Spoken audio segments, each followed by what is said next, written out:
Tools. Absolutely crucial to accomplish anything in the DIY workshop. But some tools are more important than others. In this video, I will break down the top 5 most important tools for DIY bike maintenance. Let's see if you agree. Did I miss any tool that you think should have made it to the list? Let me know in the comment section below.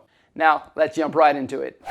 Number 5 on our list is the chain whip and lock ring tool. One of the most basic DIY tasks is to replace or at least remove the cassette. The cassette is constructed so it won't unscrew while pedaling, and that's good, but it makes removal a bit trickier. You will go crazy trying to remove it without the proper tools. It's still a bit tricky with the tool, but once you get the hang of it, it's really easy. You simply use the chain whip to fixate the cassette, while you use the lock ring tool to loosen the lock ring, either with a mounted shaft or with a spanner. These tools are not very pricey, but look out, you need different lock ring tools depending on what type of cassette you're using. Also be aware that these only work with free hub cassettes. If you have a free wheel, also called a screw-on cassette, you need other tools.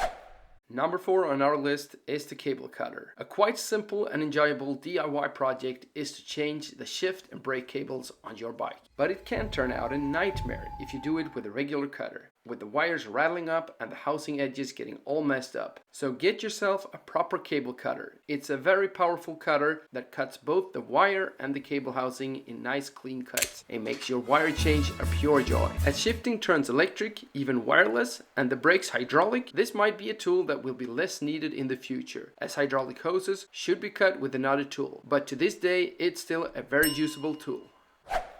Number 3 on our list is the torque wrench. Bike parts are built to be strong, but also light. Hence, some should only be installed at the maximum torque. At this torque, the part will not get loose and you will not damage the part nor the frame. The torque key allows you to measure the torque, which is shown on a display or a scale, and you can install your part without worries. They come in many different models and are quite pricey, but on a high-end bike, the price of the component you risk to damage is probably tenfold.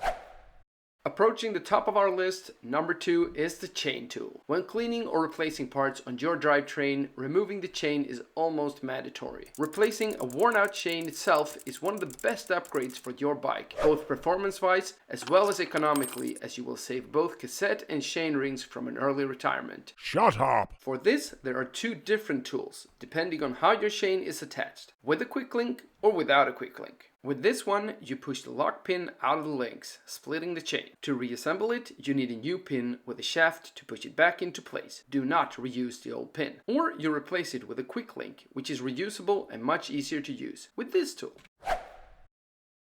And now, it's time to reveal the king of bike tools. Number 1 on our list. They are everywhere and in different sizes. To master them, you need a set of the number 1 tool on our list, the Allen key, or the hex key, whatever word you prefer. If you have a bike, you probably already have a set of them. If not, it's time to get one. These are absolute basics for even the smallest adjustment. Allen keys come in many different types, and you will come a long way with a basic set. However, you will probably find situations where you can't reach or fit one type of key and you need another model. You preferably bring a special set on your rides for adjustments or roadside repairs. Most models come with 2 different heads, one straight and one rounded. How you use them is more important than you might think. The rounded head is for speed screwing when the bolts are loose, in and out. As soon as you get to the point where you start to tighten the bolt, you should shift to the straight head. If you don't, you risk to round the bolt, and you will have a big problem getting it out. The Allen key is without doubt the tool you will use most of them all, and is therefore the king of our list.